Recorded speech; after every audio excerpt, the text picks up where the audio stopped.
What is up, boys and girls? Welcome to TVET Tutorials. My name is Doc and I am back. Yes, I am back with another video for you guys.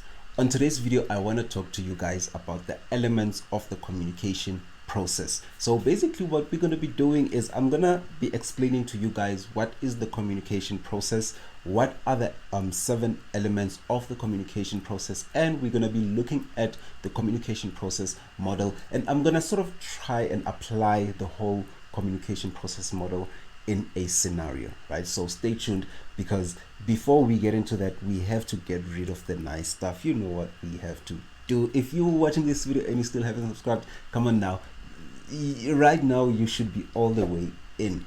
Click on that subscribe button, click on that bell icon so that you get instant notifications for every time we drop new content. You do not want to miss out. All the links to our socials will be in the description box, so do make sure that you check them out, because it is where you can communicate with us. If you have a specific video that you would like to see, let us know and we will make it happen. Right now that we have that out of the way, let's get into the video. Right, so as I promised, I first want to explain what is the communication process to you guys, right? So this is according to an article that I found on the internet by Runa Metha from the DGAID. Describes it as a way of communicating or relaying a message, idea, or information from the sender by overcoming several barriers via channels through which the message is sent to the receiver, right? So basically what that means is that,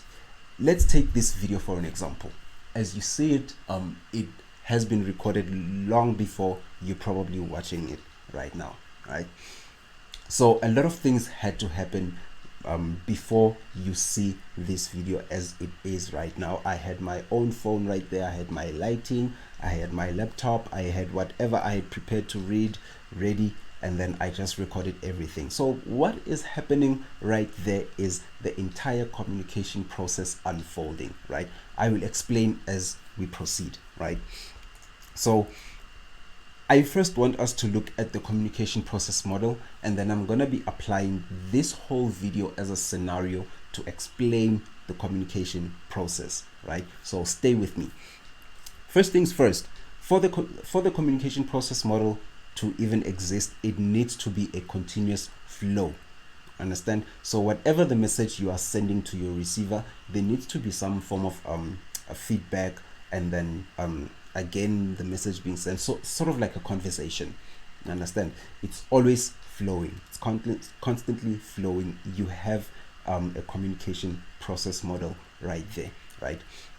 So first of all, you will have the sender. Where is my cursor?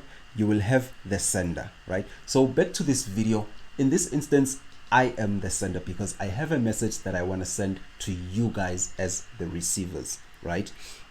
So I have this, we have the sender in this video, which is myself, and then I have a message. My message, for you to even receive the message, there are certain things that you need to have and also know, right? But before we get into that, let me quickly explain the encoding part, right? Let me explain the encoding part. So what is happening right now, as I am speaking onto my microphone, as I am recording myself right now, as my light is shining on me right there, as whatever is on my computer is appearing and I need to read it, I am literally encoding the message for you guys. You understand? Everything that I'm doing right now, as I'm recording right now, not as you are watching, but as I am recording, it is me encoding the entire message, right? So basically what happens once the message has been encoded, crunch up, I have my video yamna sharp is ready to go up on YouTube. Understand? There is a channel, right? There's a channel. So basically what a channel is, it is a way in which your message is sent. You understand? In my instance, in this video, my channel would be YouTube, or it would be a cell phone, or whatever the case is that you are using to look at this message, or you are reading this message or listening to this message. Understand? So if you're reading a text message on your phone, on WhatsApp was the communication channel. If you are reading it on Instagram, Instagram was the communication channel. If you are reading a piece of paper, whatever is written on that piece of paper, the piece of paper was the communication channel, and also the language that was used. As I'm speaking English right now, if you do not understand English, that would be considered as a noise. It would be considered as a communication barrier because it is disrupting the whole process flow, right? So if you do not understand English, then you are unable to decode the message that I am encoding in English. I hope it makes sense to you guys, right? So here's my message right now as a video. It is ready on YouTube, and you are sitting with your phone and you are watching me right now. I am saying this to you, right? When the moment you are you start watching this video or you start listening to whatever I am saying, you would be decoding my message. I have sat down, I have recorded what I wanted to record, and if you do not, like as I said, if you do not have say maybe you don't have YouTube, you don't know about YouTube, that would be a communication barrier because you wouldn't be able to receive the message, right? So you would need to be equipped with everything necessary to receive the message. If I am sending you an email, you would need to have an email to receive my email, right? If I'm sending you a WhatsApp message, you would need to have WhatsApp to receive the message. If you are I'm sending you a message through this video, you would need to have YouTube or a phone or a computer to watch this video. Understand? So that is basically how the communication process model works, right? So you as the receiver, when you are watching this video, you are decoding the message, right? So what happens after that, there would be then feedback, right? So your feedback is in the form of you maybe liking this video or commenting about this video or sharing this video or talking about this video, or anything that basically is a reaction to towards this video as you are watching it. You understand? That would be the feedback. And then in most cases you would find that the feedback is in the form of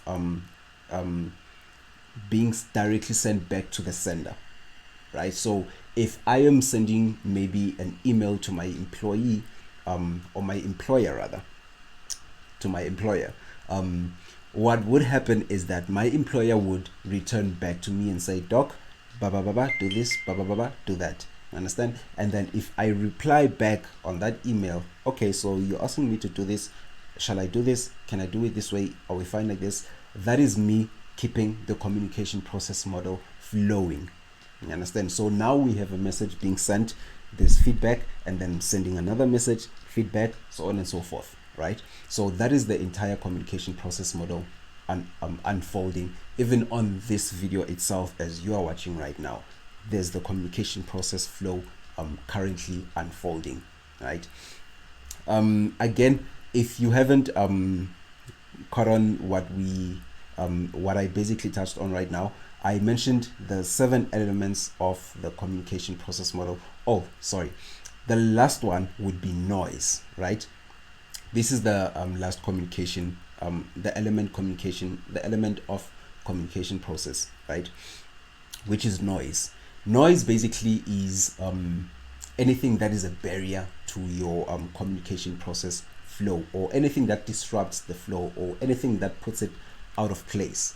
For an example, if I start speaking isiZulu and kunabantu abangasivisi isiZulu, you understand, that is going to be a barrier. The moment there is something that pushes you out of the communication process flow, it is known as a barrier, or communication barrier, or a noise, because it disrupts the communication process model, right? If maybe you do not have a cell phone and you cannot watch this video, that is a communication barrier. If you do not have data, that is a communication barrier. If you do not have internet coverage, that is a noise or communication barrier. If you do not understand English, that is a communication barrier. Literally anything can be anything.